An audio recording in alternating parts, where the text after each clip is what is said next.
Well, good evening. Good evening. Good evening, Kurt Feiler.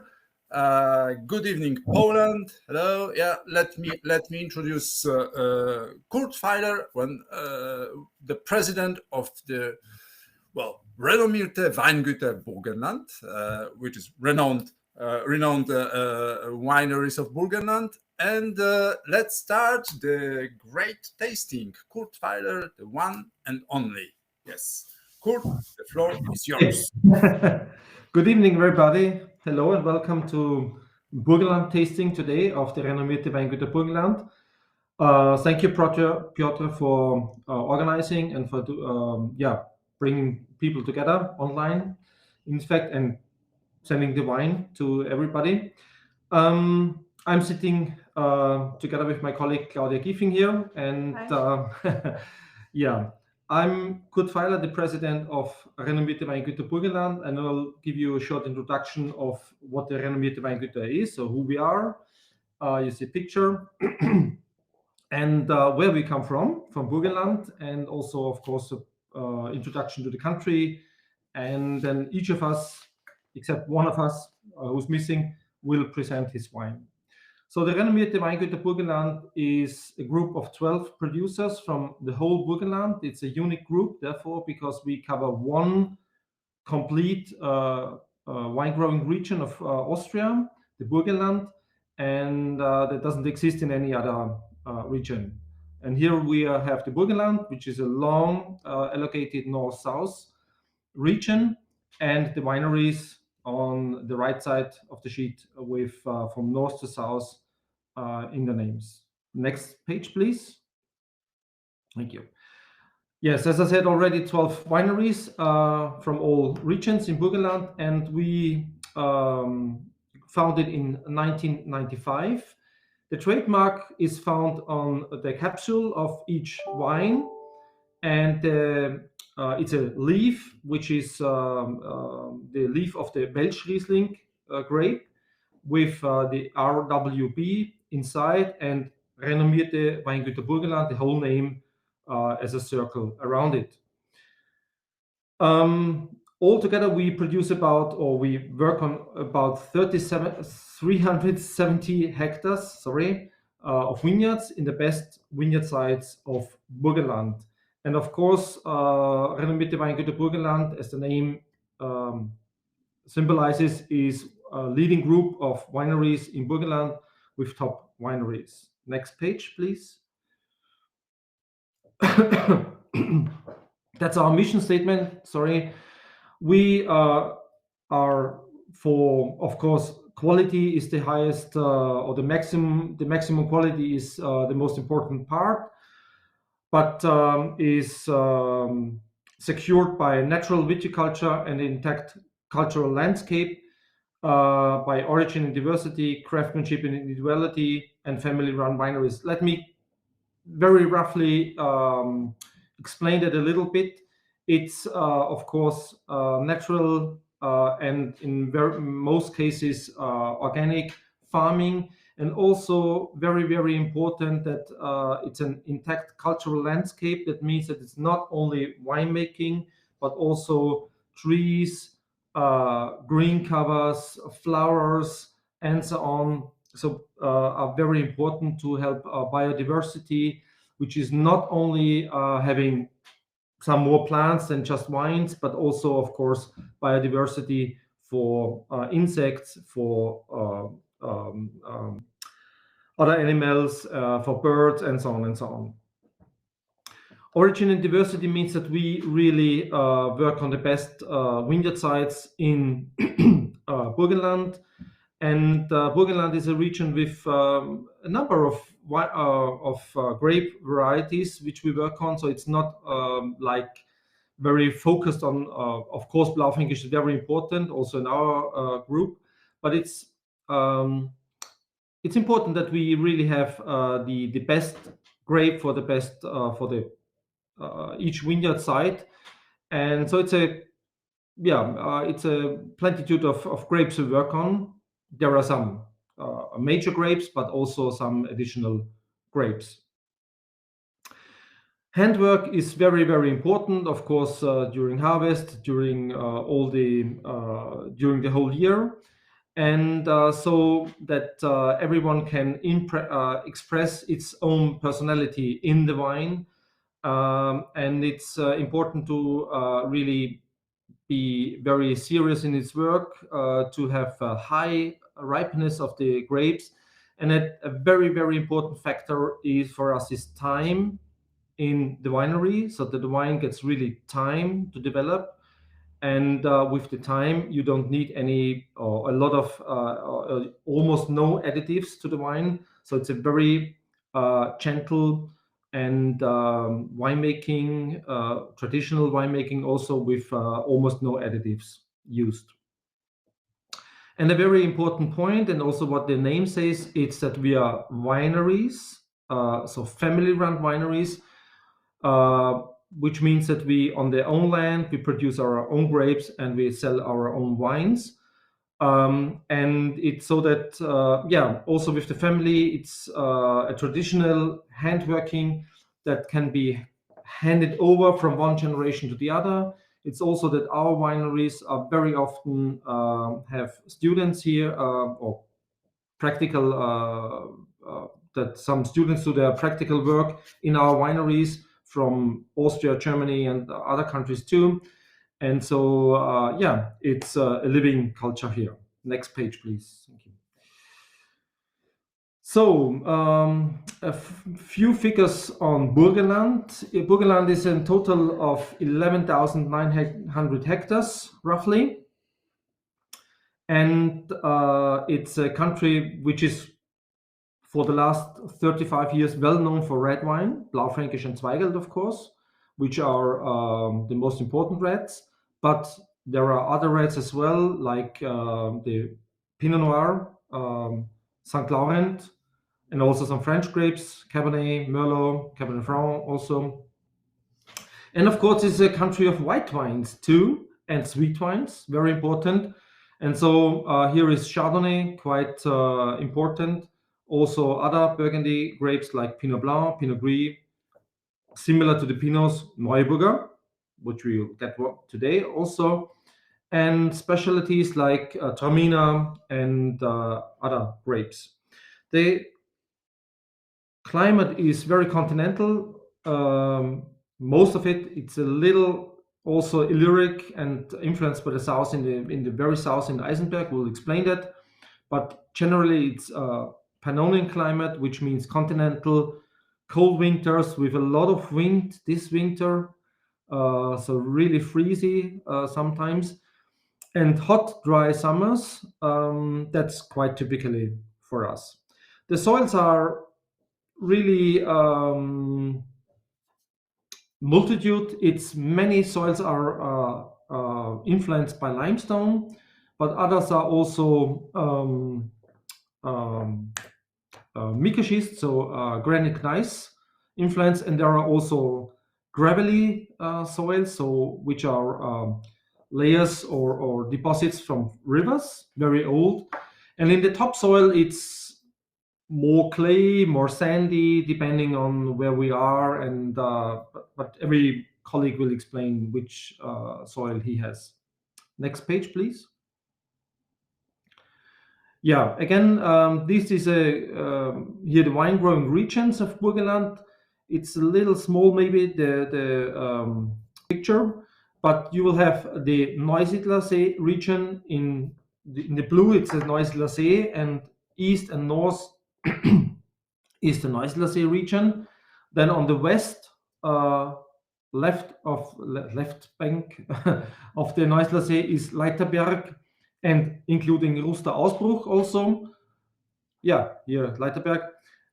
Then Rosalia, a little south of it. Then in the middle, of course, Mittelburgenland. Middle means middle. So in the center, could be also Center Burgenland. Just a joke. And in the south, it's Eisenberg, because the Eisenberg is, there's one of the highest mountain of Burgenland. The Geschriebenstein is also here in the south. and a little south of the Geschriebenstein is the Eisenberg, a very special mountain or hill here, and around the Eisenberg and also a little north on the Geschriebenstein in Rechnitz, there are the vineyards of the Südburgenland, but it's the region is called Eisenberg. And you'll see which wineries are in which region. Next page, please. Yeah, this is the tasting list which we're gonna through, and because we'll have it again. Next page, please. Yeah, we go now in. Let me introduce a little bit the first region, the Neusiedlersee region. Next page, please. So here you see a slightly more detailed picture that it's east of the Lake Neusiedlersee and northeast. On the northeast is maybe you can read it, the Pandorfer Platte. This is a gravelly, also influenced by the Danube. So this is the Danube was much wider in former time, and this gravelly deposit, the Pandorfer Platte of the Danube, of the old Danube. And then you see in green the vineyards of this region, and you see alongside the street north of the Neusiedlersee, from Neusiedl, Weiden, Golz, Mönchhof, Halbturn, you see that here is the slope down from the Pandorfer Platte to the lake, and on this slope there are a lot of vineyards here. And then south of this Wagram, of this slope from the Pandorfer Platte down to the lake, you have the Seewinkel, the so-called Seewinkel, which is covers Bodersdorf, Ilmitz, Appetlon, which is the Seewinkel close to the lake, so the west part of the Seewinkel, and then you have the east part of the Seewinkel with Andau, Tatten, Wallen, and Pamhagen. And in the Seewinkel, this is the close to the lake. Of course, it's quite sweet wine influenced around Ilmitz, Appetlon, also Bodersdorf, of course, a more sandy soil. But you see the small lakes, Zicksee and the Lange Lacke as well. And then further east in Andau, Tatten, and so this is more dry, also partially more heavy soil. Which a lot of and there's a lot of Zweigel plantation there because there's not that much botrytis influence or humidity influence from the lake anymore, and therefore there's a lot of Zweigel production. Zweigel is a very important grape here in the region, but also of course white grapes with Welsh Riesling, St. Laurent Pinot Noir, also Chardonnay, Prädikatsweine, as I mentioned already, close to the lake. It's Pannonian climate, cold in winter, dry in summer. The soil I tried to explain a little bit already. And the wineries are Paul Ax, Juris, and Umatum. Next page, please. Yeah, and these are the wines. And so in this case, I'll turn off my micro and I'll hand over to Pepe Umatum, who will explain the first wine. Thank you for the moment.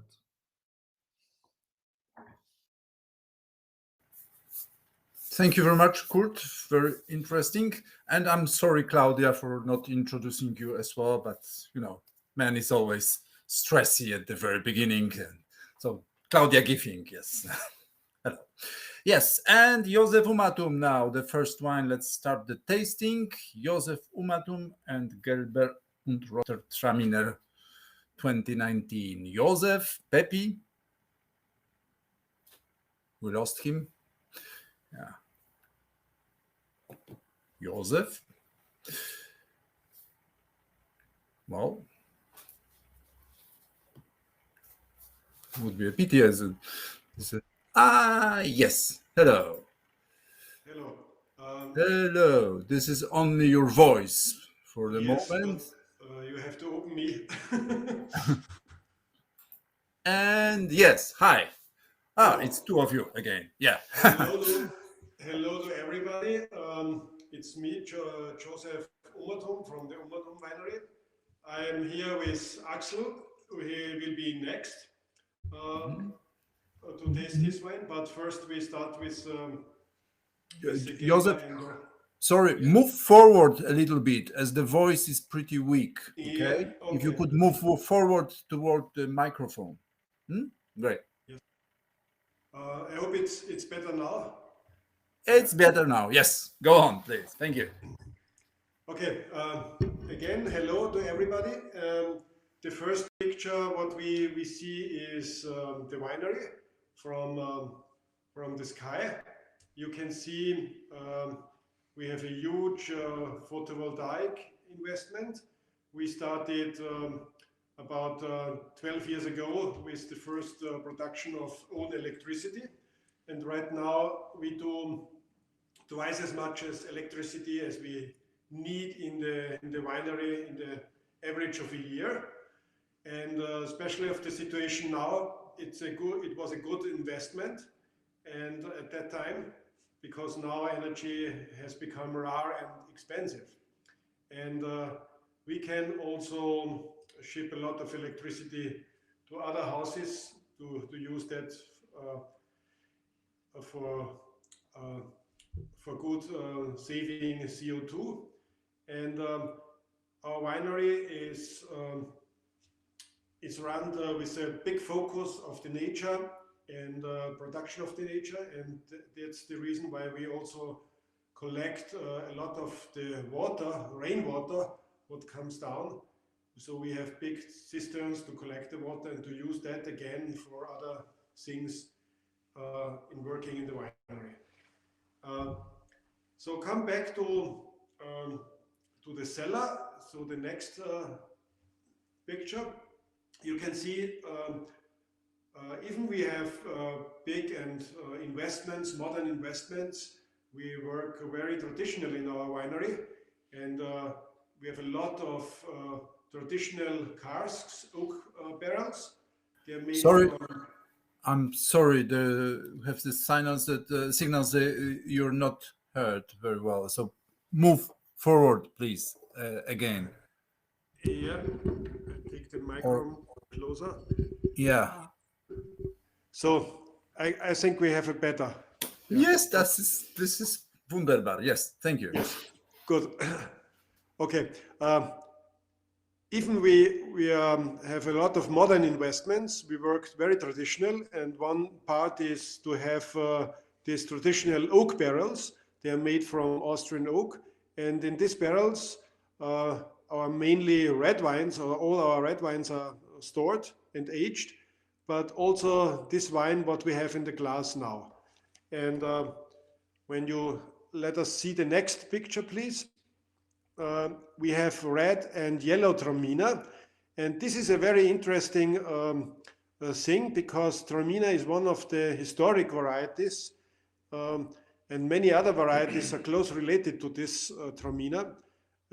Much known is the Gewürztraminer, but this is probably a sister of those, and it's called yellow and red Traminer.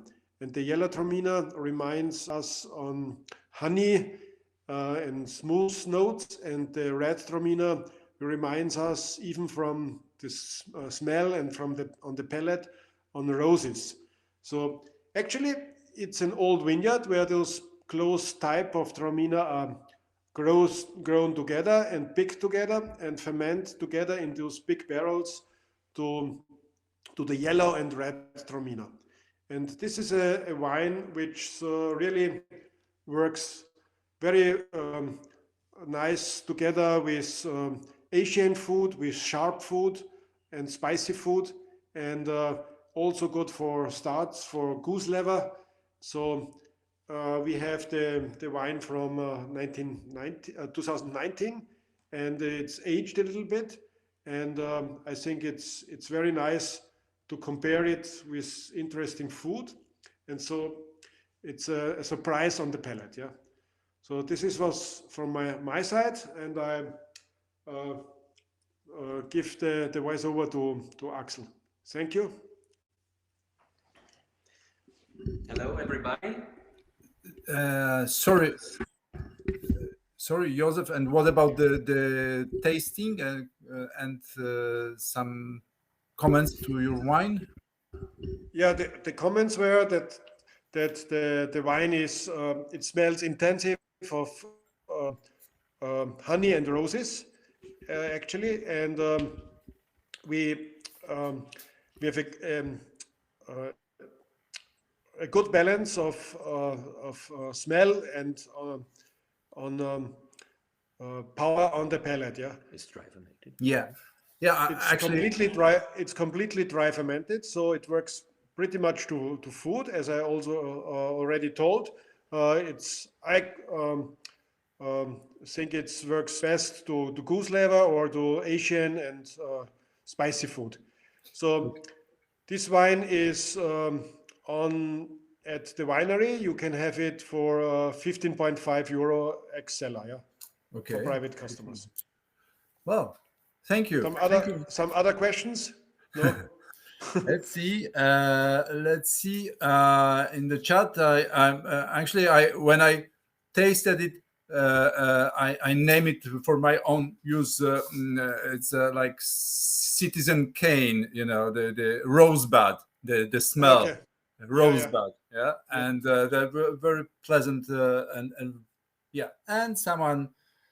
It's really something else, and this is a wine with an intensive fruit and also very interesting on the palate. And it works very well with curry too. Yeah, for sure. This was on the chat. Yeah. Uh-huh. Okay. Okay, great. Thank you very much, Joseph. So thank you. Okay. Thank you very much. And now I move over to Axel. Yeah. Okay. Perfect. Thank you. Great. Perfect. So hello everybody from my side.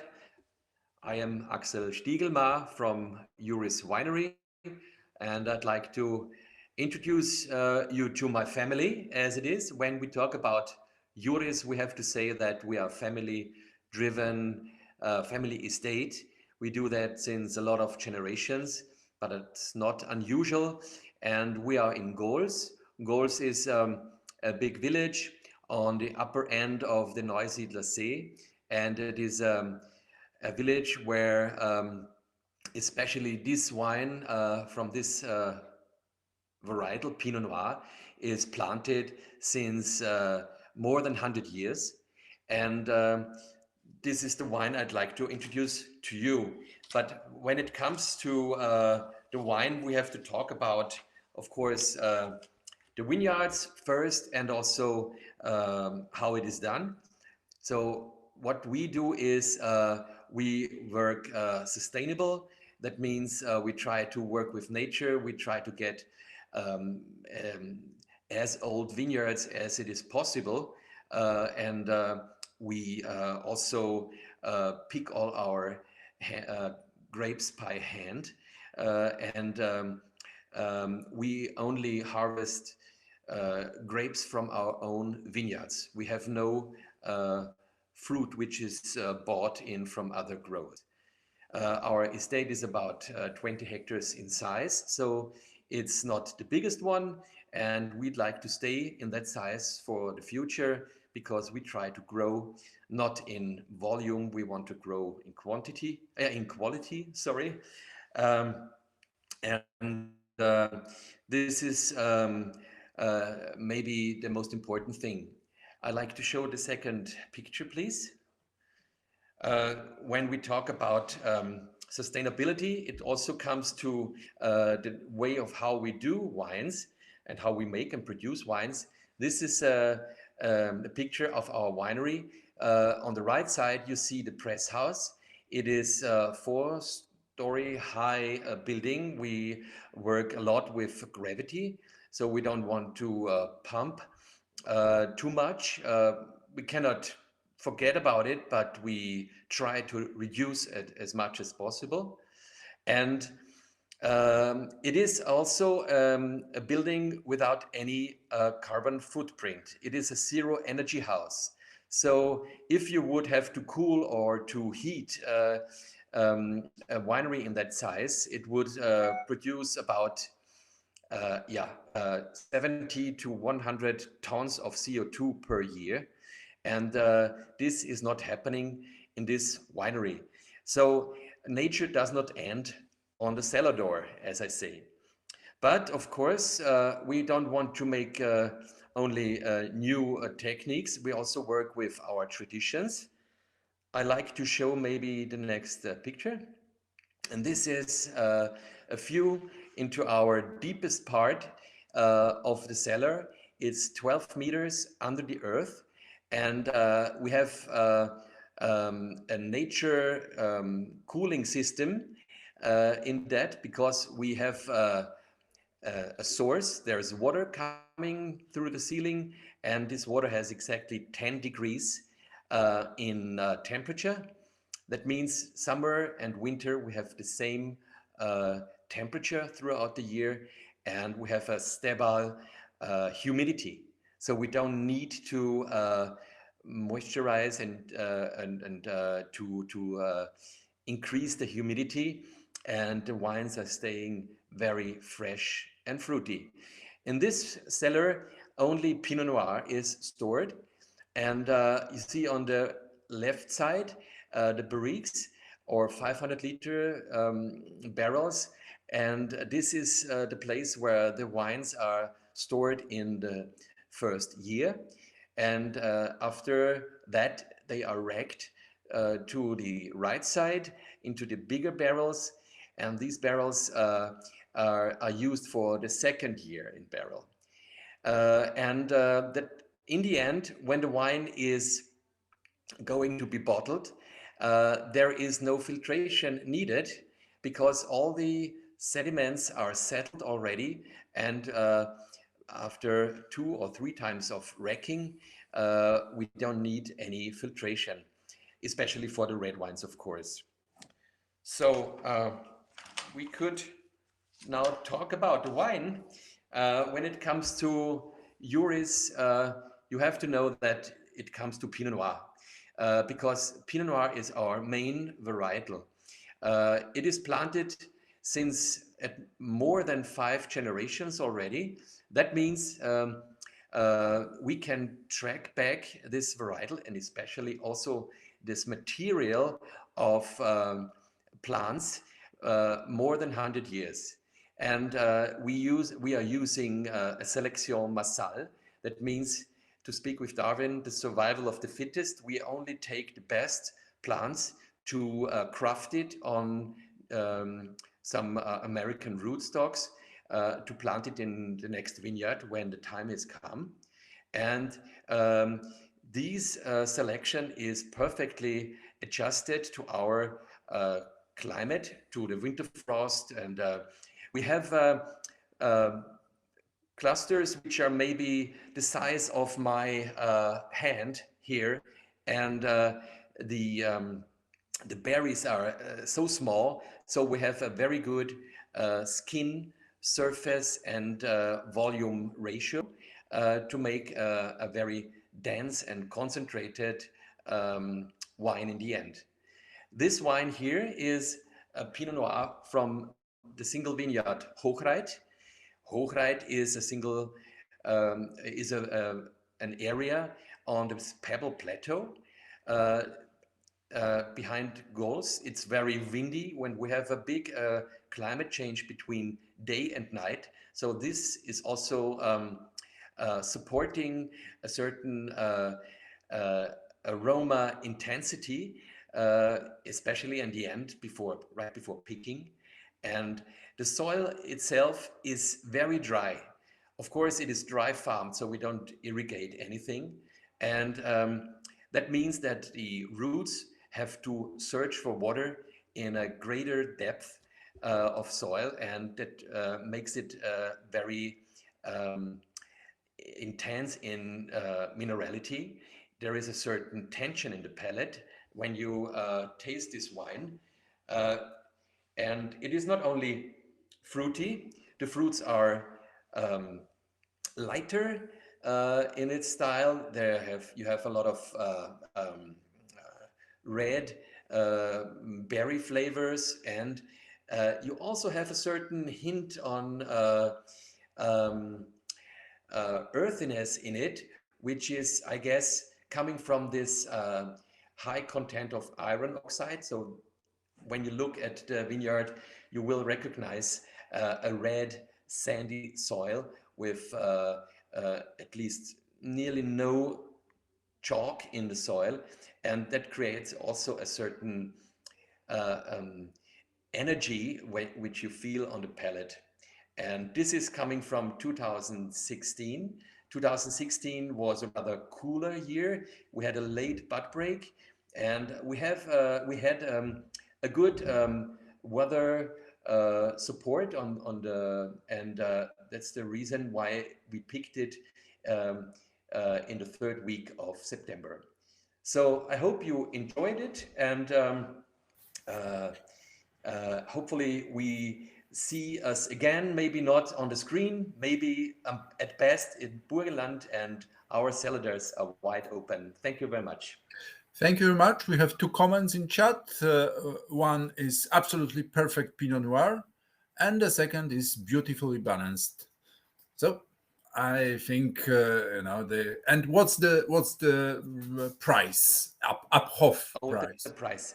Yeah, this is one of 5 Pinot Noirs which are bottled in my winery. It's a single vineyard, and so this is for about 33 euros. We start also with village styles Pinots, which are less than that, and it comes, of course, to a certain reserve style, which is in the middle. So we have a broad range of different Pinots to show. Good, great, very well. And you receive the visitors at the winery, I believe. Of course, we love to do that.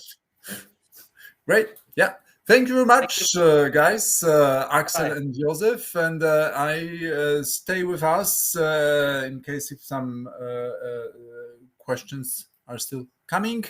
And now this is Paul, Ax, and Panobile. Paul, hello. Good evening. Hi. Hello. Do you hear me? Yes, I do. Yes, still. Yes.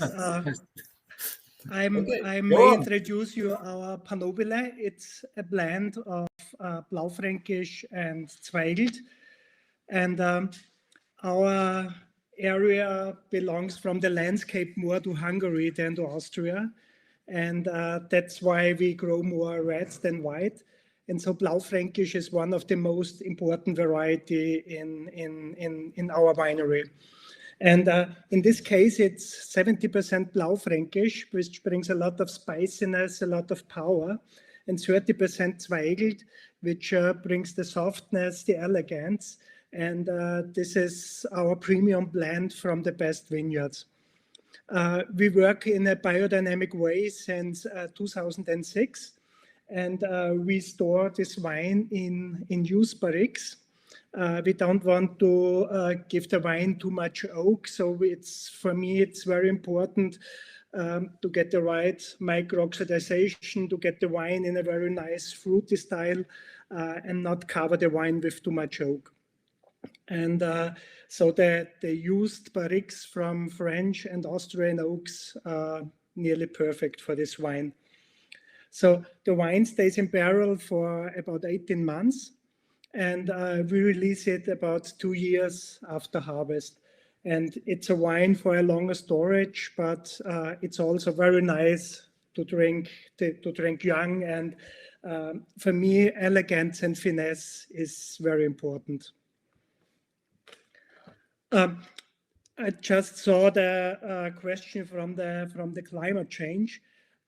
We are still a cool climate area, so the average temperature in our area is about 11 to 12 degrees. So it's still more the freshness, fruitiness in the focus of our region.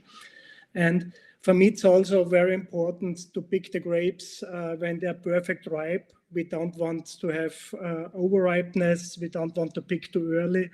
And it works really good if we have the right variety on the right soil. So Panobile 2019 has nice power, but also very nice fruits, nice elegance. It's very nice to drink now, but as I told you before, it's also wine which you can store for at least 20 years. So it's no problem.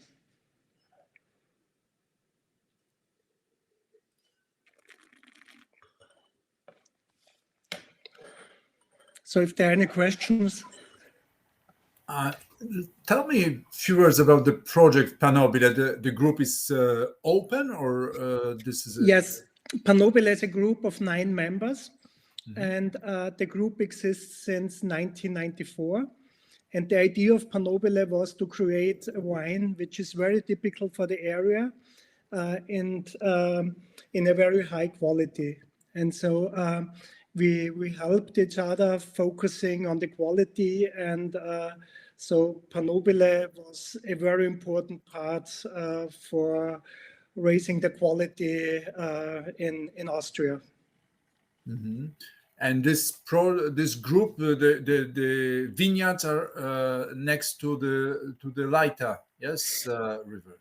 Yes, we are allowed to choose the grapes from certain vineyards. So in this case, for Panobile, it's the grape from our hillside vineyards because they bring the best results, and they also bring the potential for this storage, what we expect from a great wine. Okay, and well, first comment coming in the chat. Well, this is great wine. Congratulations. Tell me, the price of this wine is? The price is 25 euros. 25 euros ab Hof, yeah? Yeah. Mm-hmm. Yes. Okay, and your importer? Do you have any importer? We don't have an importer in Poland. Okay.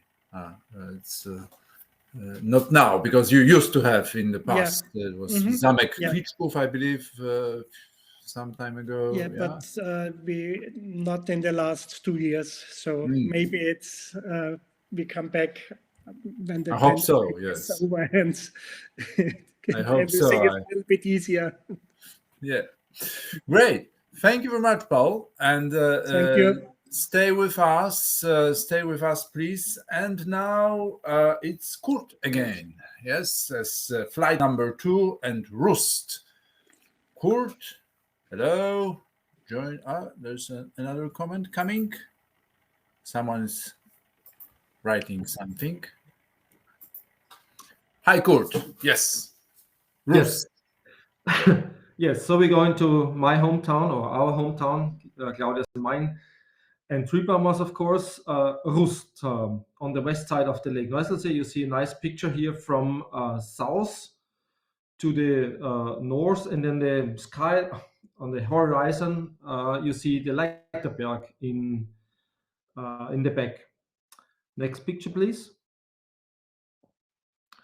Rust is, yes, you now see it better, directly at the Lake Neusiedl, on the west side of the Lake Neusiedl, and around Ockau, Rust, Mörbisch, and also Fertoraco, Schönbalf. Here on the west side of the Lake Neusiedl is a small chain of hills, the so-called Ruster Hügelland. So it's a north-south allocated chain of hills, small hills where our wines are grown.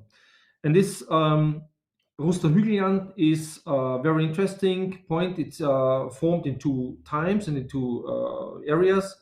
So that the southern part is schist soil or mica schist soil, so granite and gneiss with a little bit of red slate as well.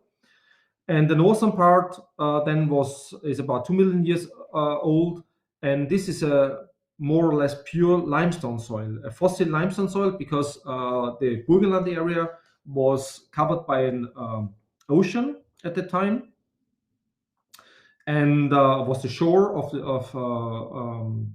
the sea, and there at the shore was a deposit of limestone. It is,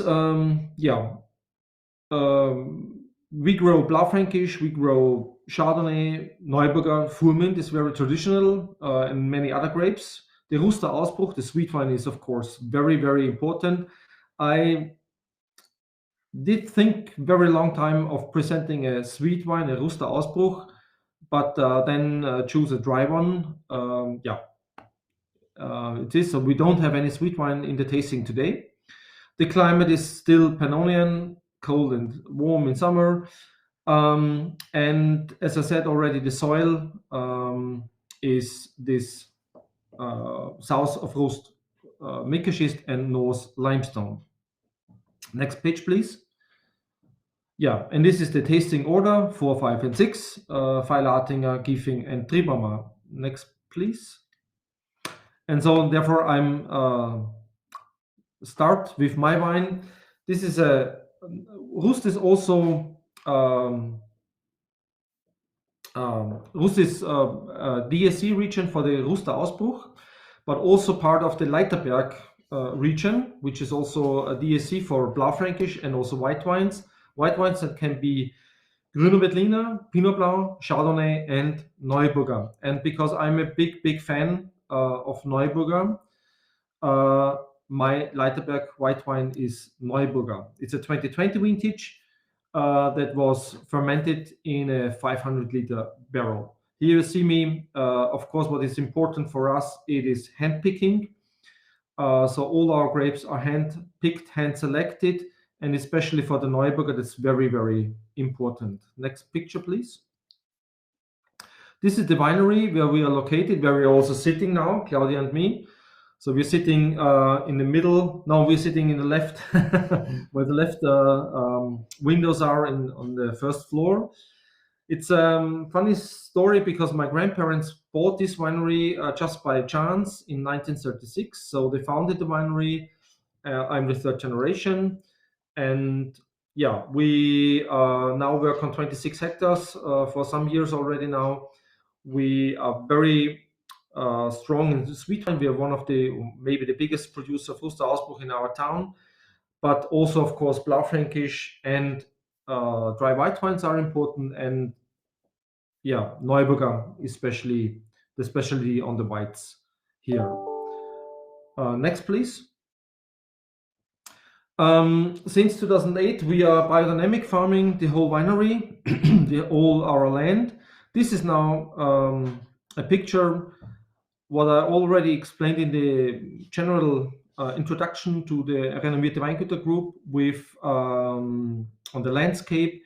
It is important to not only have a very active soil, a soil that is plenty full with small animals, with earthworms, ringworms, and yeah, that is. But also, it's to have biodiversity. It's important to have big animals, and you will see some more animals here in Rust in other pictures. But we had a very almost all the time we had cows, had a cattle farming, and we had only short break because the cattle was in the winery in the house, in-house for a long time. And since 2014, they are now outside. So we have this small cattle farming, and the cows mow the grass in winter. And here you see that they are next to vineyard. So in summer, they are on some grassland, which we own, which is partially next to some wine vineyards. And so there, with the cows, we also make our own compost from the manure and fertilize to improve our soils more with the compost we do. That's the main idea on this point. Yeah. So far to the winery, and now a little bit more to the wine, which is Neuburger.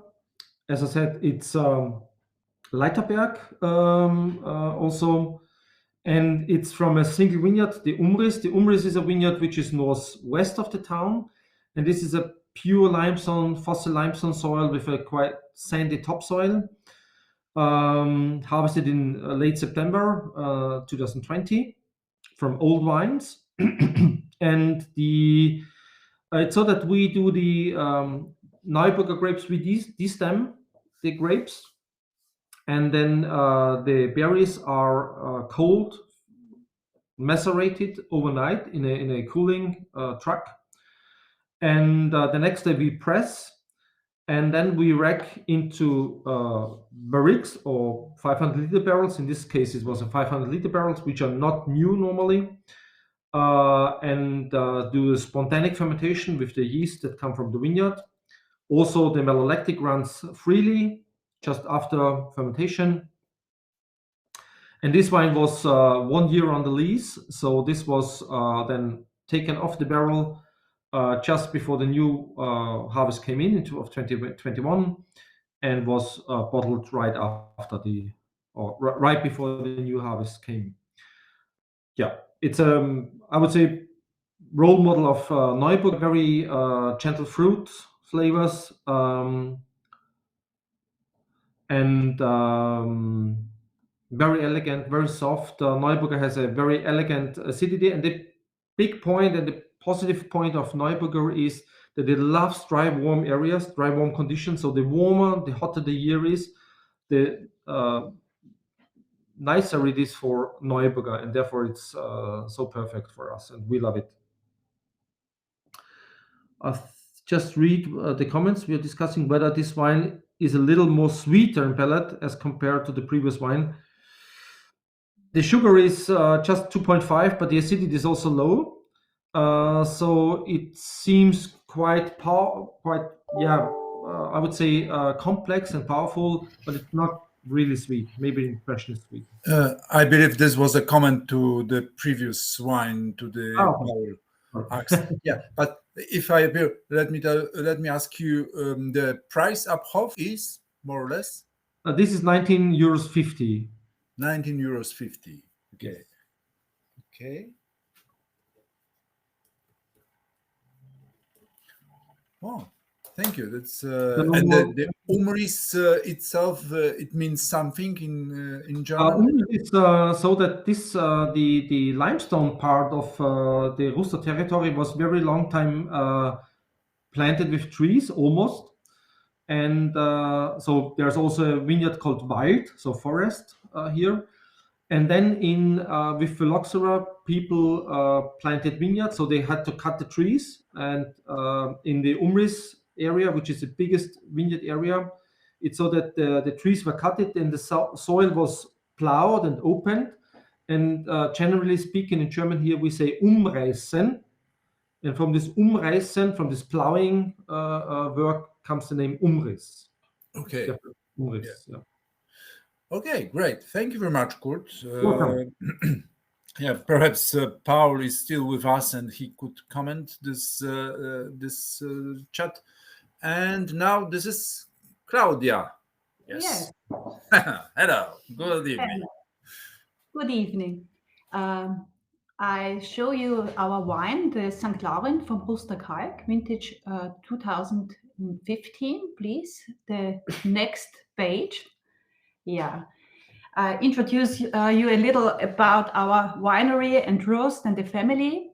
Above you see on the left-hand side a picture of our winery estate. We have our winery in a very old building. It was first mentioned in 1490, and it's UNESCO World Heritage.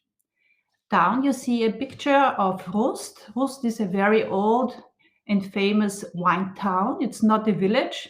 It's the smallest wine town in Austria. And here you see the nature. Now it will be the next days. The almond trees, they start to blossom. And very remarkable for us are the three churches. And behind you see the Lake Neusiedl. And we have very famous guests every year. We have the storks. You see them at the chimney at our house. And yes, and right are the faces behind the wine. We are the giving family. Right, you see Eric, my husband, and I'm on the left is Eric, and right, I'm Claudia. And in the middle is our daughter, Elsa. She's now making her wine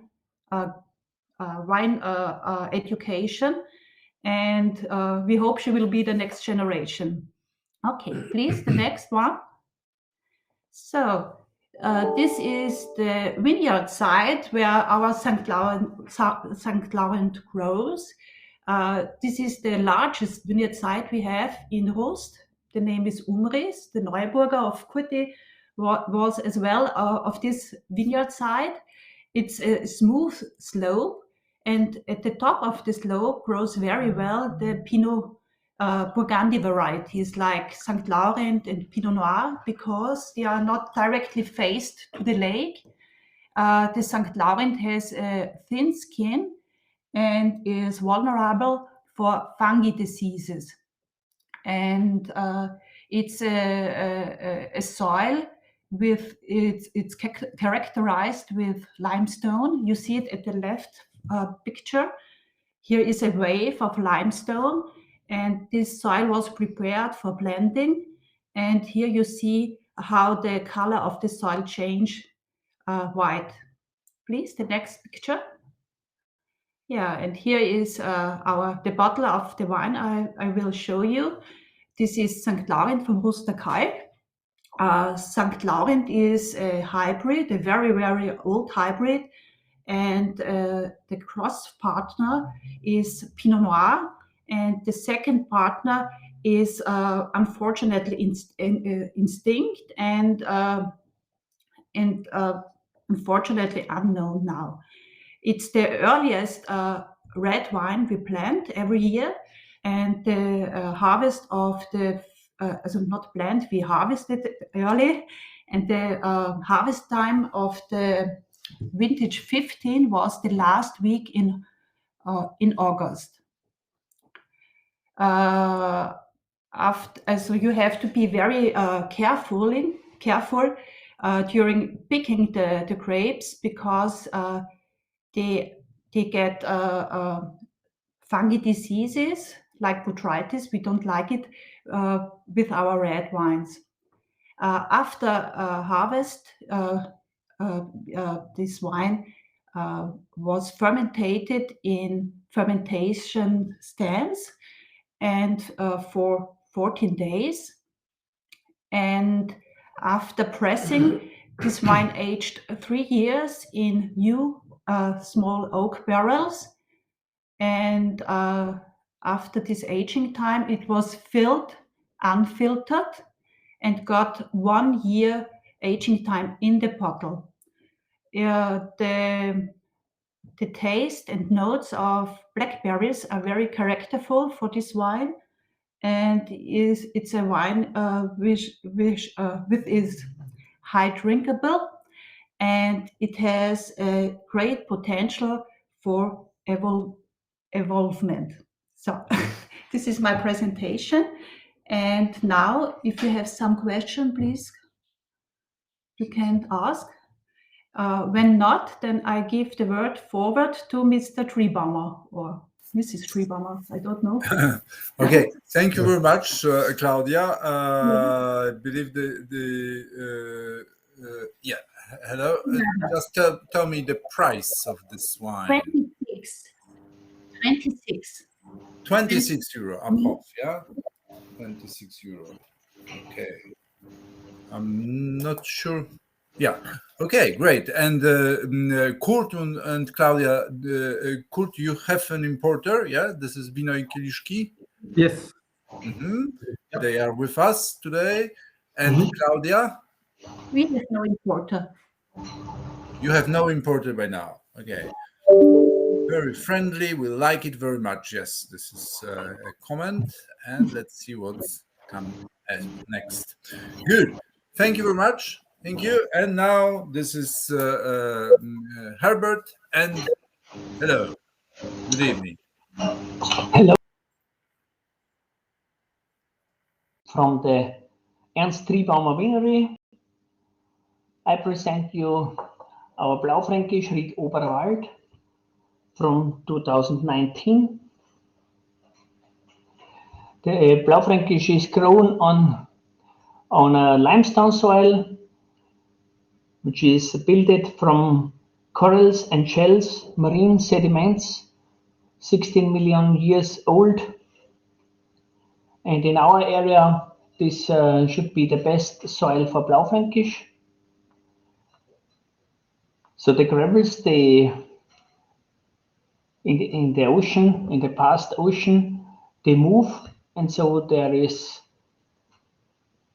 built a kind of clay from it, and this part of the soil store the water, and the gravels, they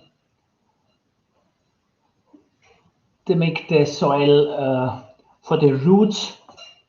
The roots can go in the soil because it is air in the soil because of the gravels.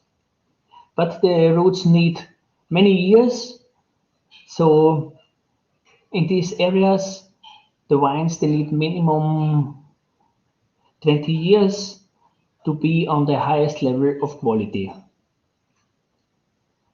Blaufränkisch in our area always reminds to cherries, black cherries, sour cherries, and especially this Oberwald reminds to sour cherries. So we do this sheep since, I think, 2008.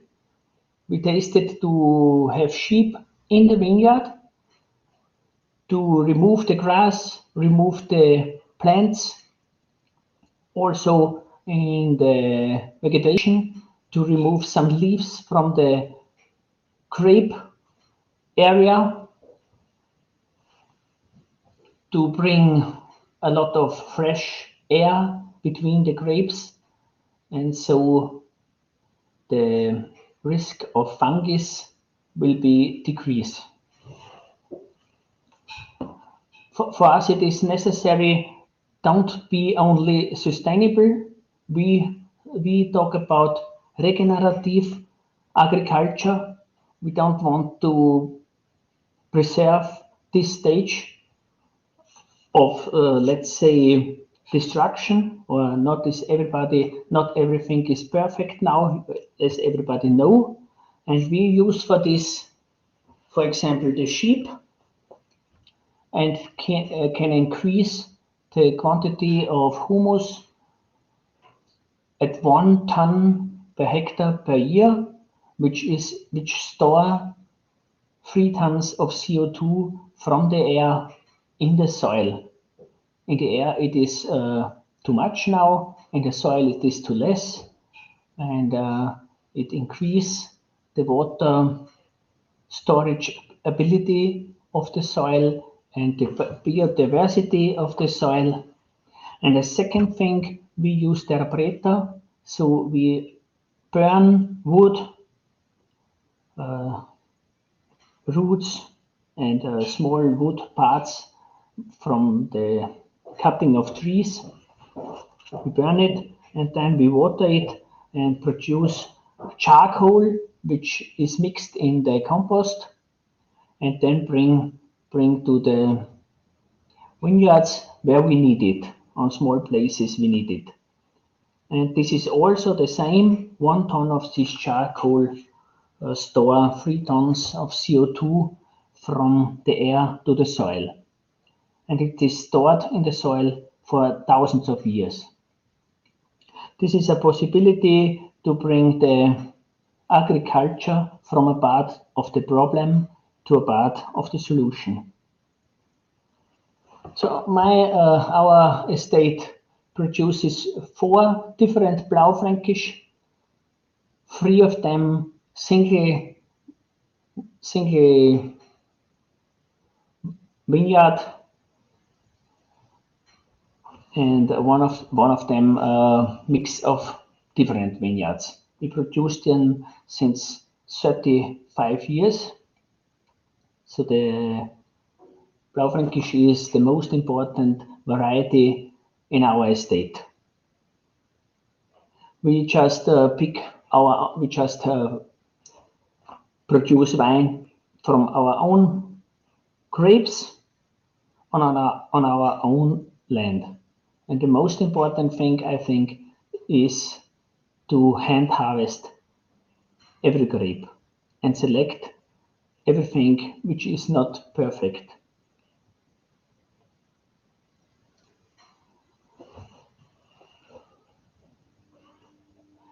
This special vineyard is planted in 47, so it's more than 70 years old. Our oldest vineyard. It's still vigorous. We are really lucky to have this vineyard. It is family owned since all the time. This good acidity of Blaufränkisch makes it always living and never boring. This is the biggest advantage, I think, on Blaufränkisch. It is never boring.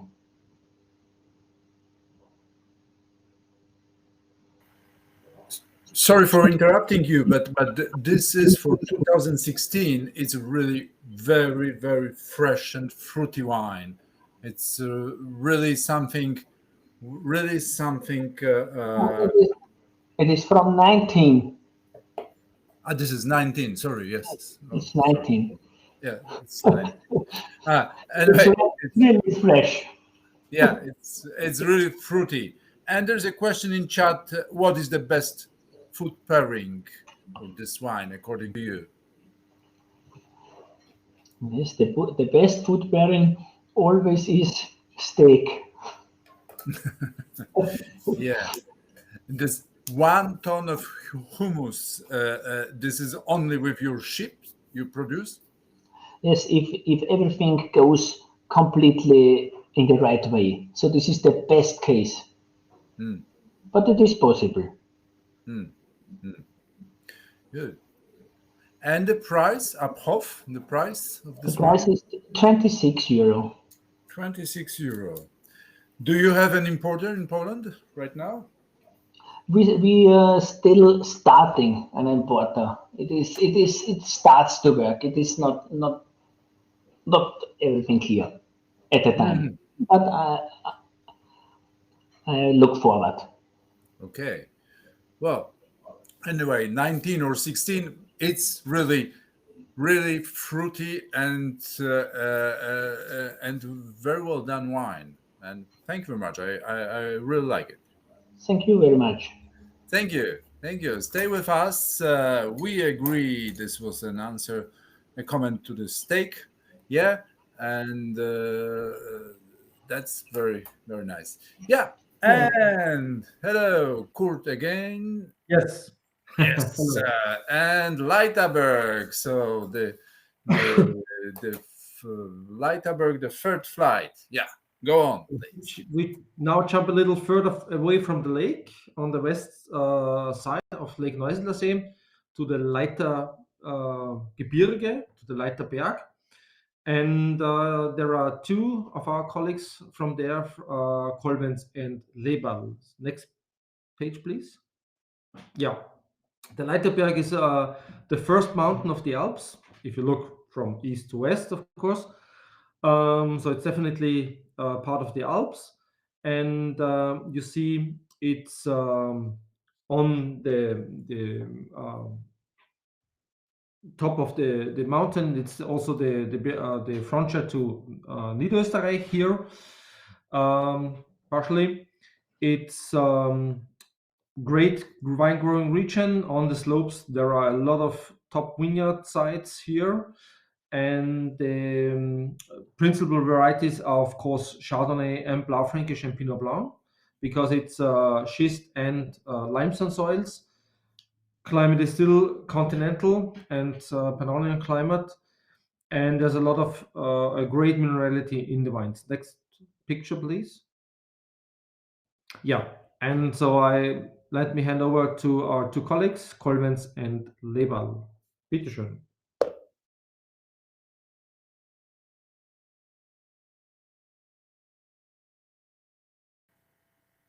Vielen Dank. Yes, thank you. And now this is Andy Kolbens. Yes, and Chardonnay Gloria, 19. Now I see. This is 19. Okay, Andy, hello. Are you with us? Are you with us? Yes. So I hope you Hello. hear me, you see me. Yes. No, it's I okay. hear you. I see you. Go on. Floor is yours. Good. Thank you. The wine that I brought with me, it's a Chardonnay. So it's an old variety here in the region. Maybe the Cistercian monks brought them with them around 1200. And they are coming by the Danube to the east. And yeah, here you find the first picture. So the Leiterberg can be really a mountain. And here in Großhoflein, it's up to their highest part. So in the middle of the picture, you see the Gloria. The Gloria is with 300 to 325 meters of altitude, the highest vineyard now on the Leitergebirge region, which is spring wine. It's planted mostly to Chardonnay. From the 5.25 hectares, we own 3.2, and all of this that we have is planted on Chardonnay. Because it's so high up, it's a poor soil, it's limestone, it's up to, depending on the analyzed system, between 60 and 95% of limestone. So you have a layer of 30, 40 centimeters of topsoil, and underlying that you find yellow and white only limestone. So the grapes which are growing there, the vineyard which is growing there, it's every time in a poor manner. So it's not growing very vigorous, it's growing slowly. The grapes are small, the berries are small, but small berries are not pressing each other. So you have healthy grapes. We can let it for a long time on the vines. So we're harvesting late.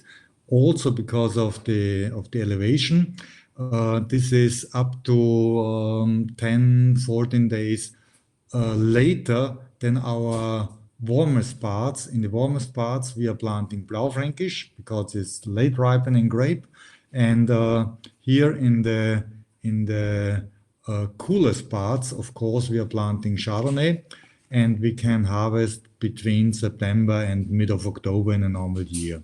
This is done by a drone, this picture, and it's showing the whole Gloria on the left-hand side, a bit of the next vineyard of the Dürr. And there we have our Chardonnay Gloria planted. Yeah, this is a good view into the west, so into the sunset. Good. Maybe, yeah, also the forest, which is covering all around. It's interesting for our mesoclimate. The forest is evaporating a lot of water, and the coolness by this evaporating water is coming to the vineyard in the evening and in the early morning hours. In the sunlight of the day, it's warming up like in the warmest parts of our vineyards, but it's cooling down very strong in the night and in the morning. So therefore you get freshness and you get, of course, a good acidity. Next page, yeah, here. So this is at harvest time. We are all hand harvesting, like we do some of our, or most of our work outside by hand.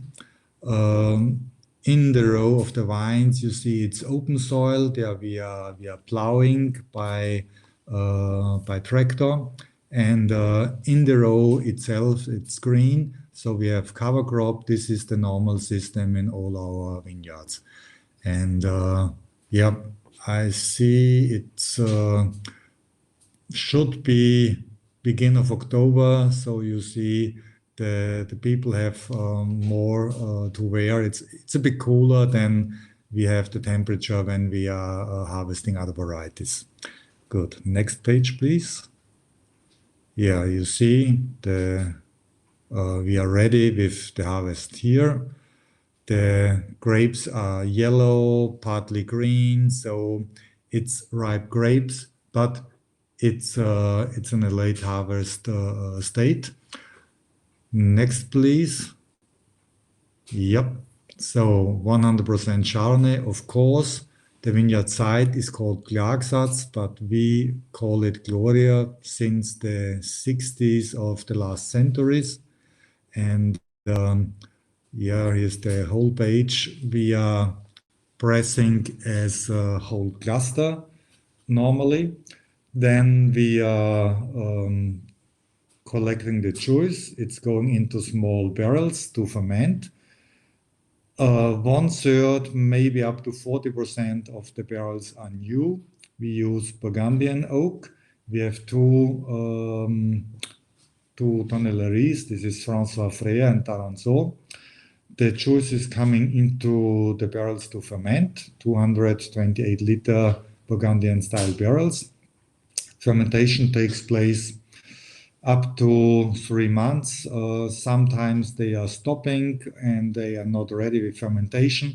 If that occurs, fermentation will take place the second time in the summer of the second year. They are undergoing malolactic fermentation, and the Gloria is staying on the full lease for 1 year.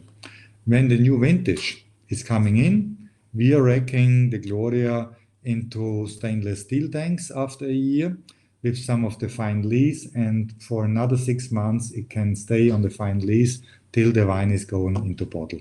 So they have time to develop. Yeah, I find it every time very pleasant to have a wine which is with fine fruit.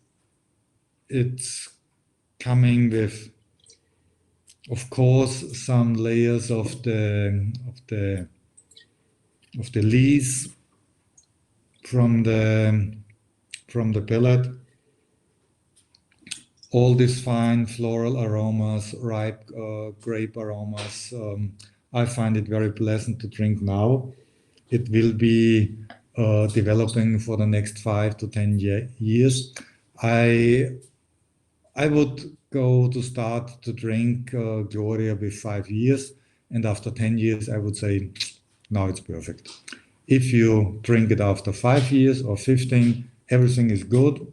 I would say somewhere in between, I would prefer.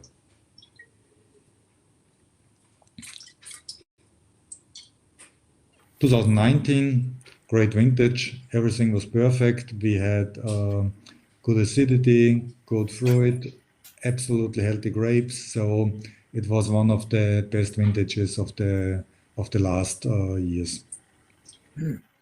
So we have a laconic comment from Wino i Kieliszki, top Chardonnay. Well, it's top Chardonnay is a top Chardonnay. And what's the price of this wine, Abhof? The price of Hof is at 53 euros. 2019, I think it's sold out, but 2020 will come with beginning of May. 53. So, yep. From this 3.2 hectares that we have of Gloria, we are harvesting around 7,000 to 8,000 liters. So, yeah. It's low, the yields, and 7,000 to 8,000 liters means from the total Gloria, we are harvesting around 10,000 bottles if everything is perfect. It can be lower, but if everything perfect, it can be up to 10,000 bottles.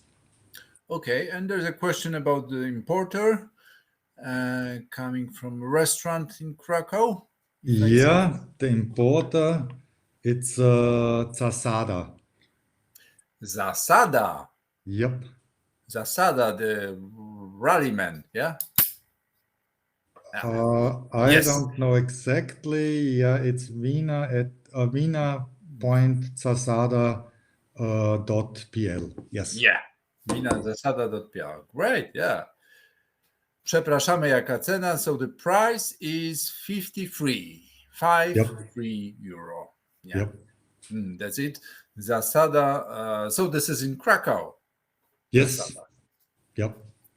Okay, good. Perfect. Thank you very much, Andy. It was really nice. Yes. And somebody Someone is chatting. Well, no. Well, yeah. Thank you, Andy. Thank you. Stay with us. Dziękujemy. Świetne wina. Gratulacje. Wow, the great wine. Thank you. Congrats. Yes.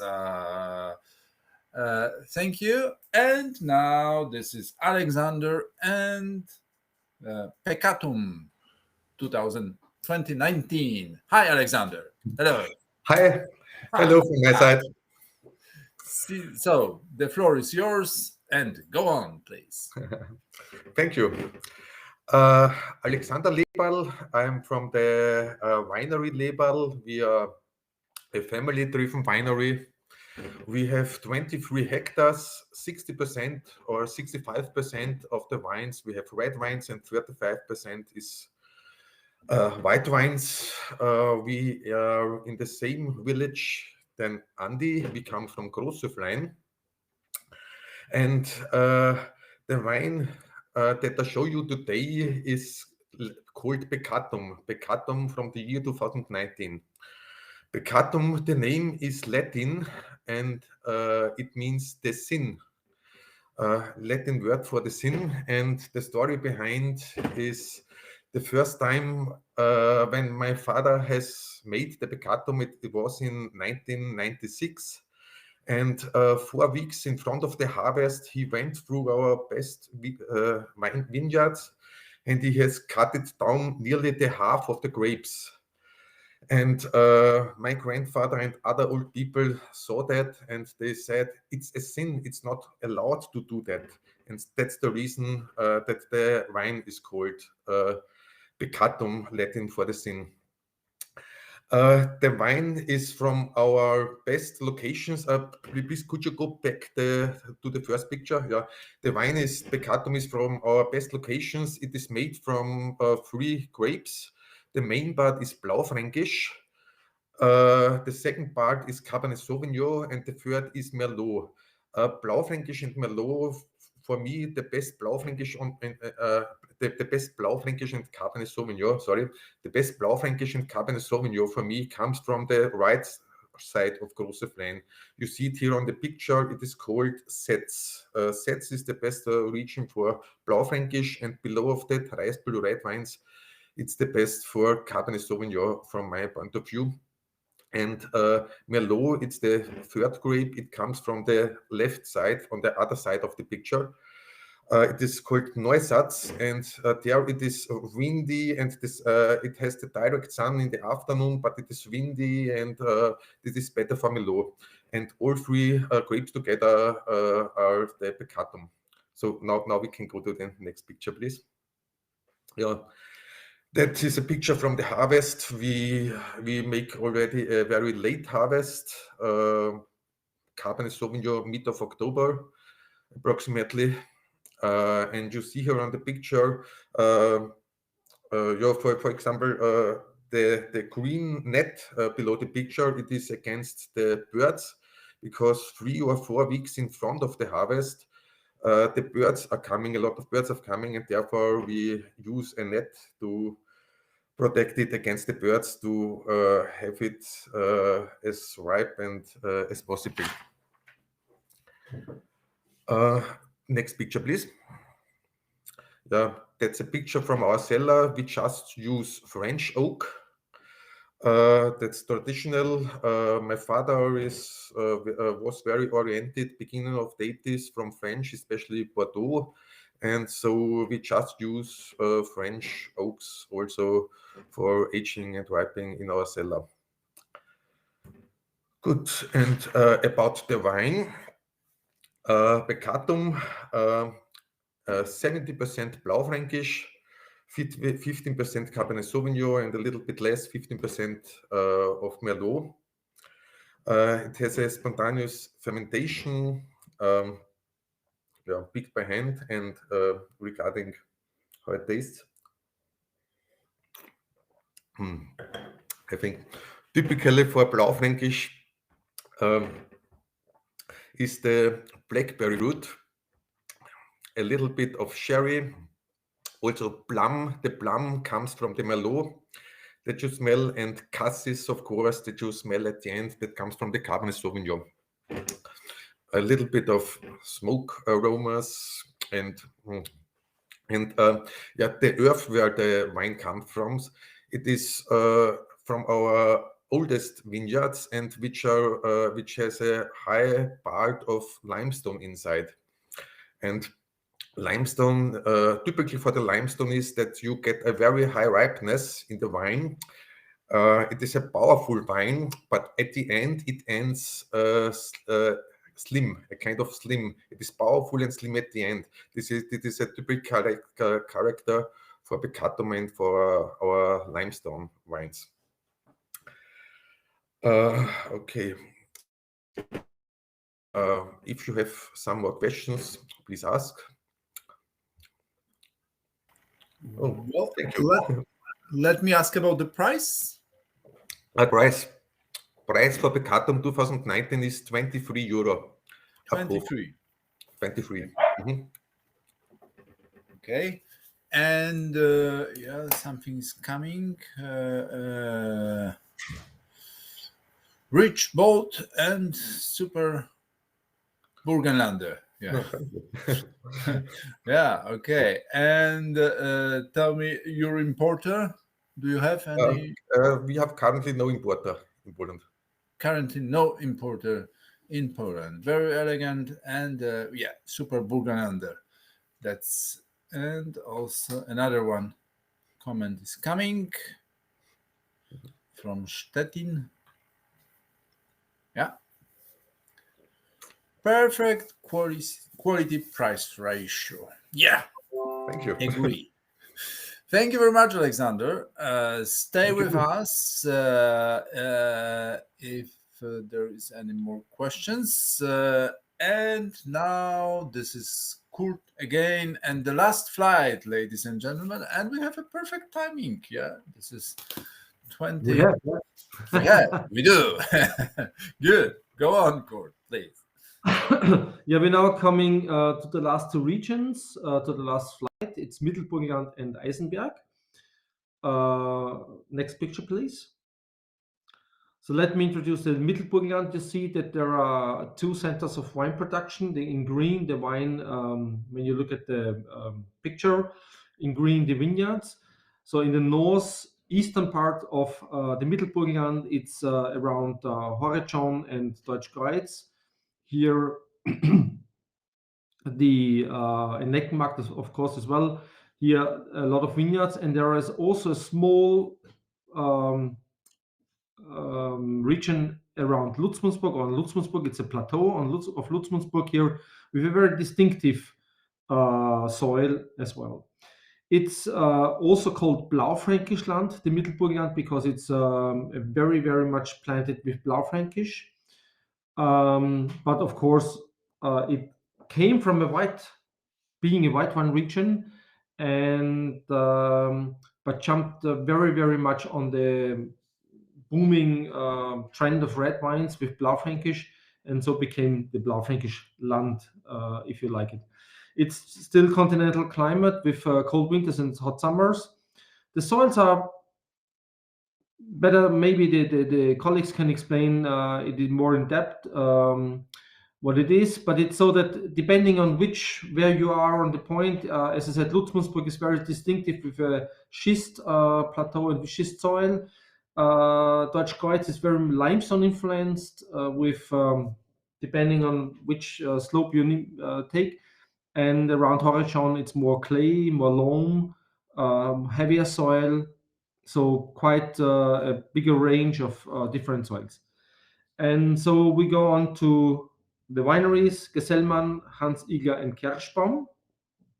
But before, a little bit introduction to Eisenberg region, so the most south region of the Burgenland. You see also here the Eisenberg hill, the slopes where the vineyards are planted. Next picture, please.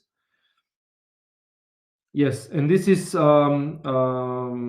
you see only a few vineyards. It's a small region in terms of plantations, of hectares.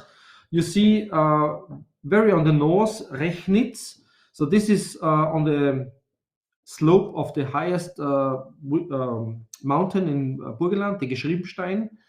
And this is a white wine region with a lot of Welsch Riesling and quite well known for Welsch Riesling already. It's really quite trendy in the last years. And then a little further south around the Eisenberg, this mountain, the Eisenberg, Koffidisch, Deutsch Schützen. Here, this is the main region, and this is Blaufränkisch region.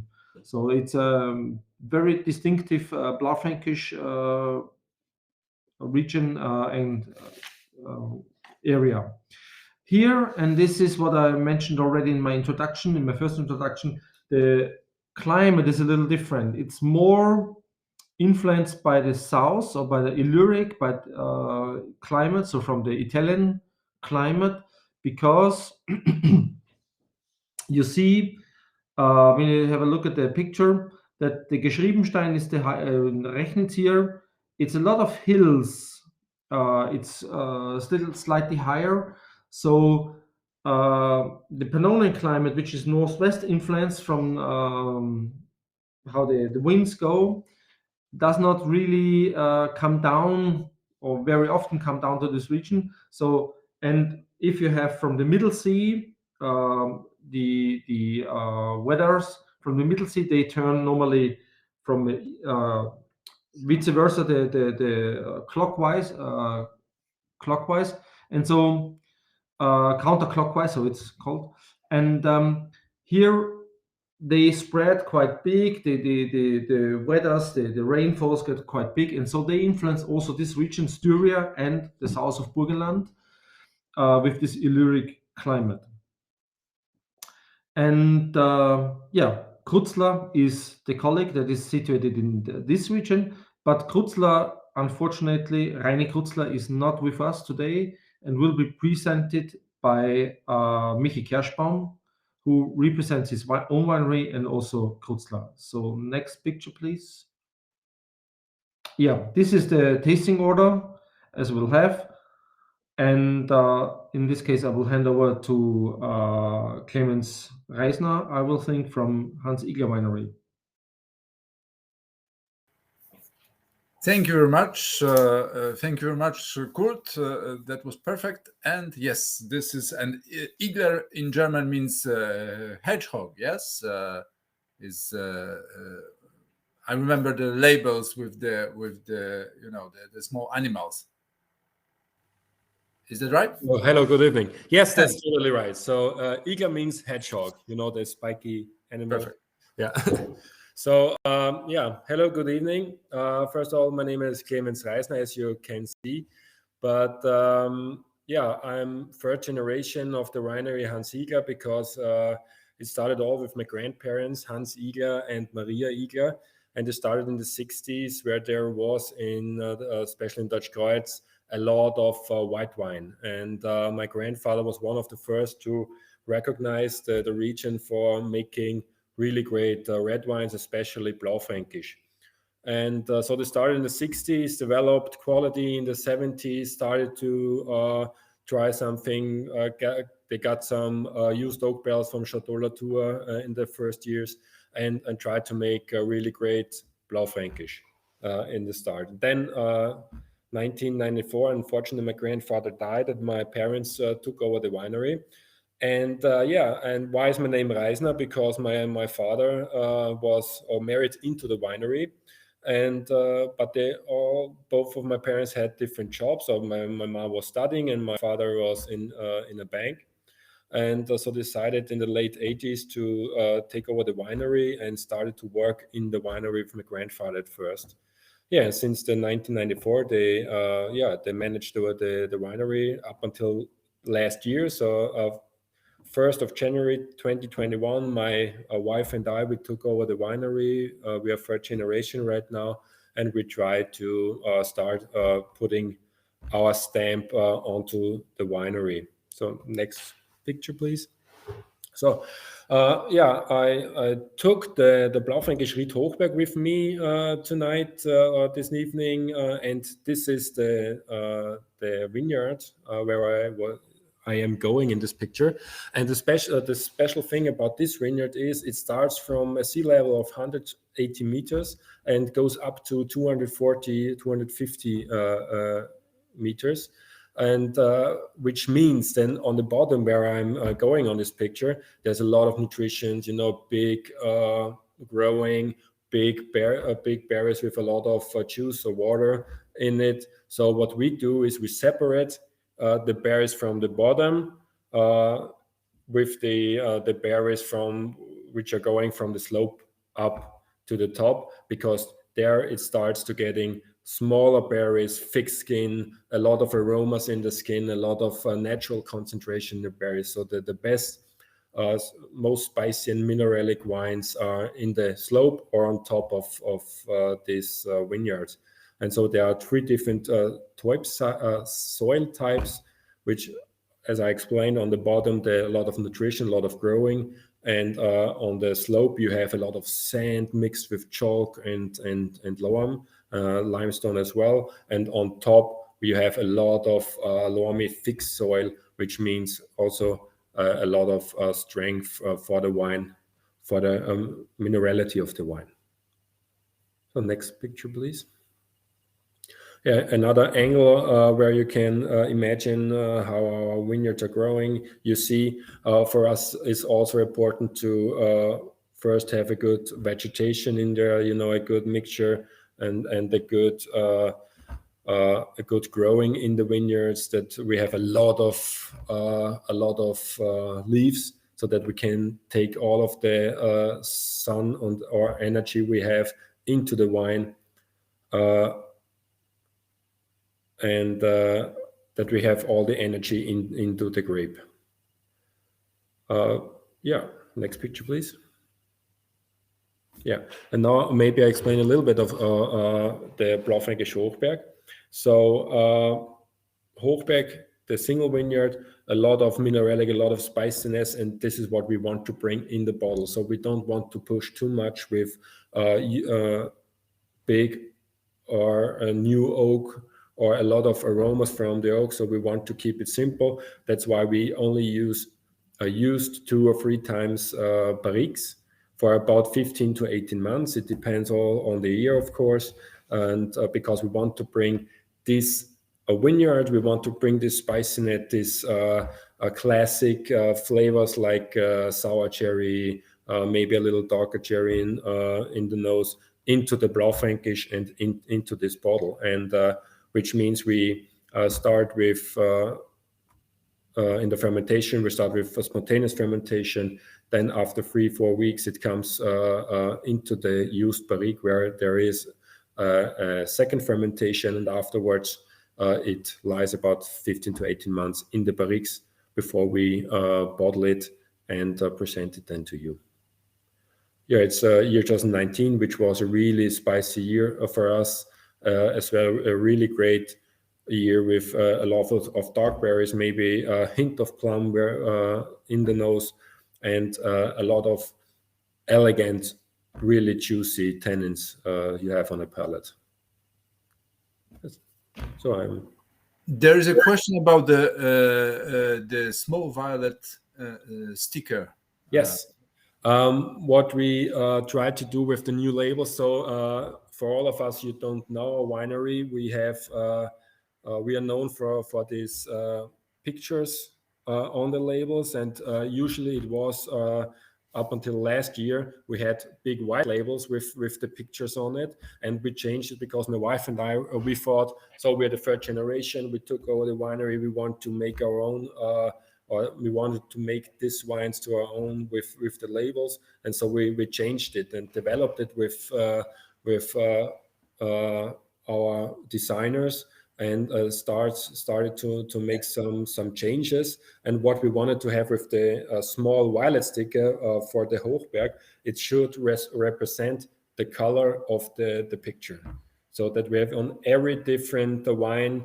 For example, a Vulcano, there's mainly red, then you have a red sticker. For Blaufränkisch Classic style, you have the sky blue sticker, then you have the orange yellow sticker. So it depends on the label what you get. The same is with the small dark form on the sticker. That's the form of the Schaflerhof. The Schaflerhof is the dependance we have here, where all of our barriques are lying right behind me, where all of our barriques are lying, and we wanted to present it in a smaller form on the labels. Okay, and the price up Hof? It's 11.30 euros. And your importer? We don't have one right now in Poland, but we would love to have some. Okay, 11.30. Yes. That is, that's excellent price for our private customers. Yes. Okay. Thank you very much, You're welcome. Clemens. Thank you very much. Stay with us if there's any questions or comments coming, and then we pass to Michael Kirschbaum and to Horizon. Yeah. Michi. Yeah, Mich. It's difficult. You know, Joseph is Peppy. This is pretty easy, but Michi. I'm Michi. But previously from Steiermark, the guy was Michi. Yes. Michi? Are you with us? Yes. So, hello. Good evening. hello everybody. Yes. Hello, Fine. my name is Michael Michi Kirschbaum. Michael Michi. From Michi. Yeah, Michael Kirschbaum from the winery Kirschbaum, which is located in Horizon in the Middle Burgenland, also known as the Blaufränkisch land. On the picture you see, we are a quite modern winery. My father started in 1989 to produce red wines. Our winery works with 40 hectares of vines. 60% are planted with Blaufränkisch, 20% Zweigelt, 15% Merlot, and 5% Cabernet Sauvignon. Right now, I'm the head winemaker since vintage 2011. And since 7 years, I'm also the managing director of the winery. I'm pleased to show you today our Blaufränkisch Ried Hochecker from the vintage 2018. It's one of our most important wines because you get it around 10 euros, so it's a good price range.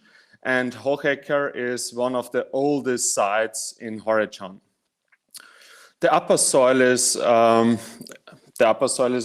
consisting of loam and sandy gravel, which is about 0.5 meter deep, and so it's perfect for the drainage. And underneath, it's a little bit harder and loamier with a little bit of iron, which is characteristic traditional Blaufränkisch soil.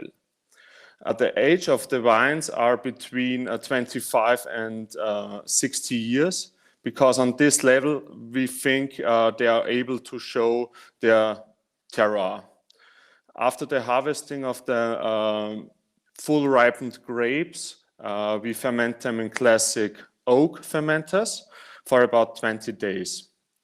The maturation took place in some new 500-liter barrels and some used barriques for over about 15 months.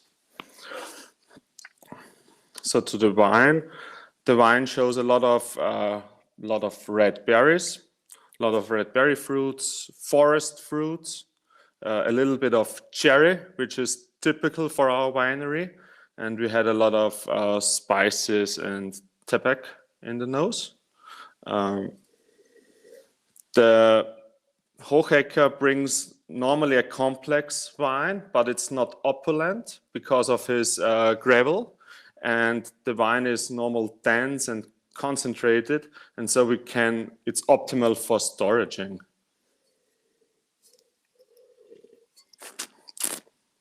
It's a classic, in our opinion, it's a classic Blaufränkisch style for the Middle Burgenland.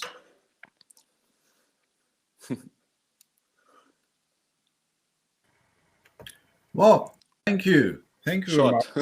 much. Thank you very much, Michi. So the price is around 10 euro. Yeah, 10 euro, 10.90. So, Okay. and so it's very famous for Austria because of the price range. Everybody gets a good wine for a better price. Yeah. And importer in Poland? Actually, we don't have an importer in Poland. You don't have an importer. No. Right. Okay. Thank you. You're welcome. Well, we are waiting for your comments. Folks, please write something.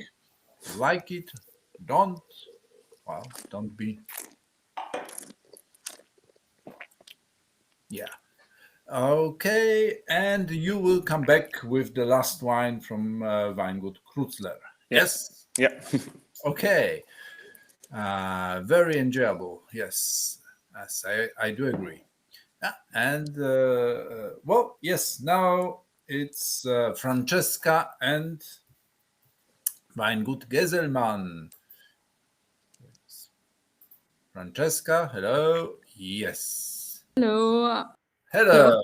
Good evening. Yeah, my name is Francesca and I'm the daughter of Albert Gesellmann, the winemaker in our winery. Yeah, I would suggest you to pour our wine in your glasses. Meanwhile, you taste the wine. I will tell you something about us, the winery and our wines. Yeah, here on the picture you see on the left side my mother Silvia and on the right side my father Albert. Yeah, our family-owned winery is located in the middle of Burgenland, near to the Hungarian border in Deutschkreuz. We are cultivating 50 hectares of vineyards. Of this vineyard area, 85% is red wine and 15% is white wine. For sure, our main variety is Blaufränkisch. Therefore, our wine growing region is called Blaufränkisch Land. Yeah, maybe the next picture. Yeah, here you can see our new tasting room, and all of you are very welcome to visit us here in Deutschkreuz. Yeah, a central point at our winery is working in harmony with nature. So all of our vineyards are certified organic since 2015. And like all of our colleagues from the renowned wineries Burgenland, we have set ourselves the goal of promoting biodiversity in our vineyards in order not to cultivate monocultures. So we want to create a habitat for animals, insects, and other plants.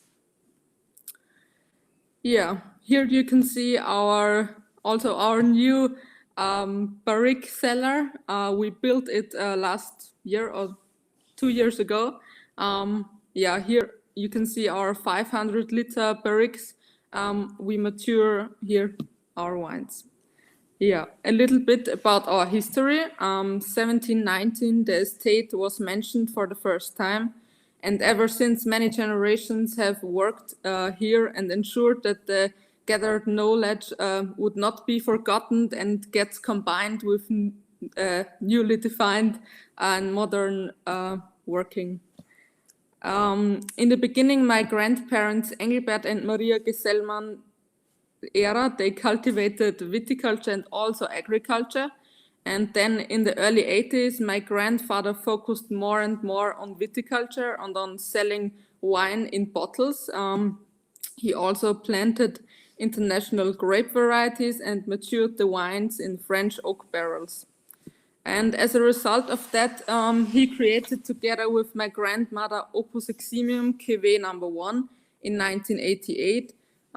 At this time, the blend included Cabernet Sauvignon and Pinot Noir because my grandfather wanted to try something new and experiment with these varieties. Yeah, today my father Albert focused one of our flagship wines more on the autochthone grape varieties of Burgenland, Blaufränkisch, Zweigelt, and St. Laurent. Yeah, also my father created a blend in 1992, our Bellarex. This is also one of our flagship wines, international Bordeaux blend of Cabernet Sauvignon and Merlot.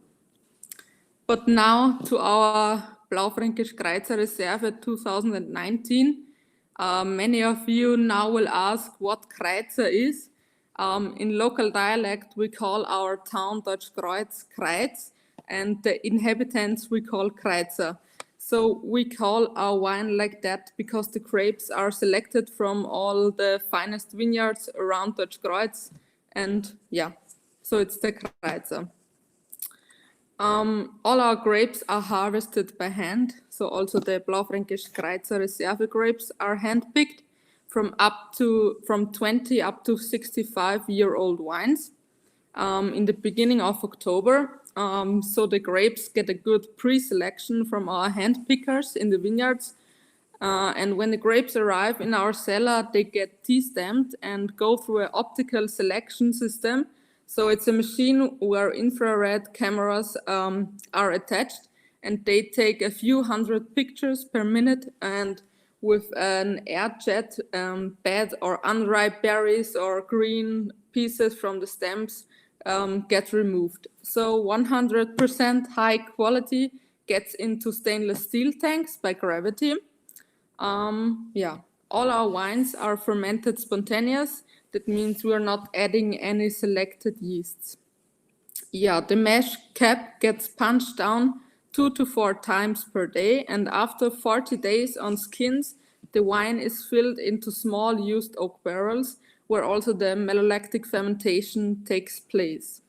Yeah, after that, the wine matures for another 20 months in small used oak barrels.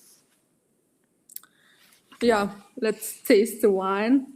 As you can see, a dark ruby colored wine. In the nose, fine blackberries with ripe cherry notes, a discreet wood spice. On the palate, again, the ripe cherries, also a little bit of herbal spice. That's typical for Blaufränkisch. It's a spicy variety. The tannins are well integrated and soft due to the small used barrique. So here we do not want the barrique notes in the foreground. We rather want more fruitiness and easygoing. Yeah, the wine matches perfect to steak or to braised meat. Yeah, as you can see, the wine costs about 17 euros, exactly 17.30. And is positioned between our easygoing classic wines and the higher quality wines. So it's one of our entry to our wines to the entry of the higher quality wines. Okay, thank you very much. And the comment is beautiful nose. Yeah, I do agree. And what about an importer? Unfortunately, we don't have an importer at the time, but yeah, we're looking forward to work with someone from Poland. Okay, 17.30 euro the Exactly, up of price. Yeah. Yep. Okay, thank you very much, Francesca. Thank you for your time, and stay with us if there's any other comments coming. And now this is Michi again. Yeah, Michi, Michael from Kirschbaum Winery. Hello. Yeah, can't hear you. So yes. Now it's working, I think. As you recognized, I'm not Reini Krutzler. He asks me to present the wines, and he's a good friend of mine, so it's normal to do that. In the first, I present you the Eisenberg DRC Reserve 2018. The Krutzler Winery is located in the southern part of the Burgenland, on the Eisenberg, on Deutschschützen. They started in 1966 with producing the quality wines. The starting man was on the picture Hermann Krutzler in the middle of the picture with his wife Martha. On the right-hand side, there is Melanie Krutzler and Reinhold, who runs the company now. And the next generation is on the left-hand side with Lena and Clemens. They produce red wines in Eisenberg, in Deutschützen, about 12 hectares of grapes. They focused on the Blaufränkisch grape.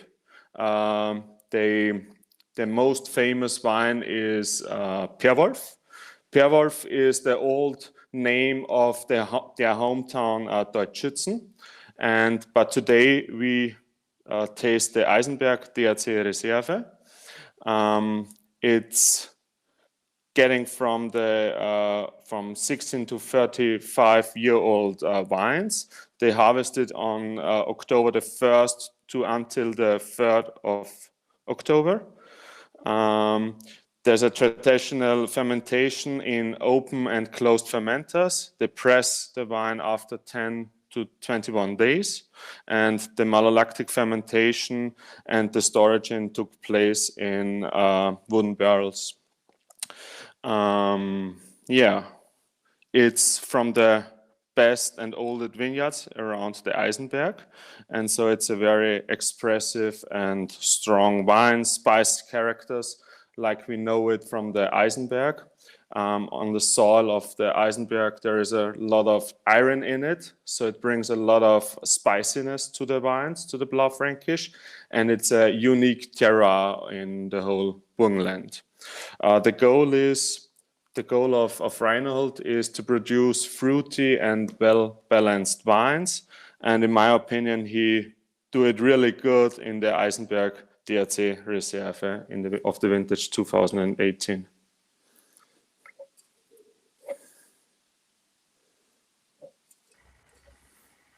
Thank you, Mihi. And do you know the price of this wine? No, he don't told me, but I can look in the internet. Maybe there is one.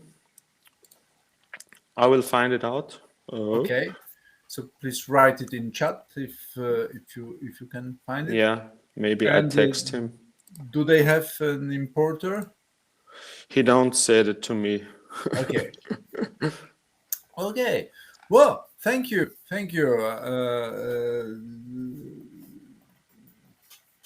No comments coming right now. We love this one. Okay. And Wojciech Wino i Kieliszki. Guys, this is the last wine, so or you comment now or you stay silent. And there is Kurt appearing. No? Yes. Hi.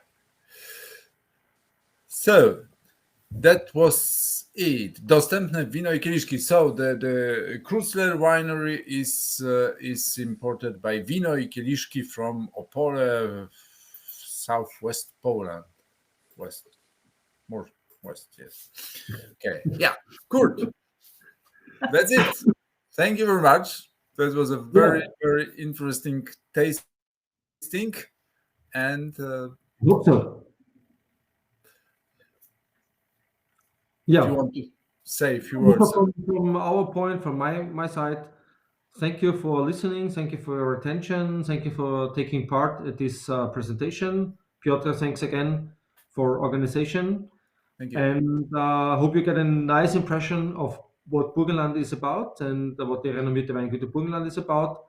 And of course, it's not so far away from Poland. I hope to see many of you one time, or we hope to see you here in Burgenland again, or at some occasions in Poland, maybe. And so thanks again. Wish you all a pleasant evening and a lot of fun with our wines. Thank you. Thank you all, and thank you for being with us, and great experience. Thank you. Hope to bye to all, and have a good evening, and see you soon. Thank you.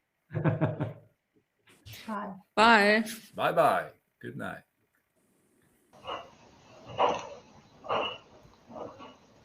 Ist aus, oder? Yeah.